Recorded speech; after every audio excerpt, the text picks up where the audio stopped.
Liverpool 0-0 Hull City. Balotelli and Reds misfire again in Anfield bore draw.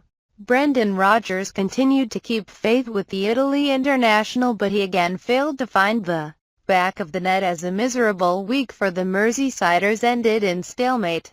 Liverpool spurned the chance to end a difficult few days with the win as they were held to a 0-0 Premier League draw by Hull City on Saturday. Brendan Rodgers' side were convincingly beaten by Real Madrid in the Champions League on Wednesday, with Mario Balotelli's performance and halftime shirt swap causing controversy. However, Rodgers kept faith with the Italian for Saturday's Premier League clash at Anfield, and the former Milan striker went close twice in the second half, incredibly hitting an effort straight at Eldin Jaukopovic from 5 yards with the last kick of the game.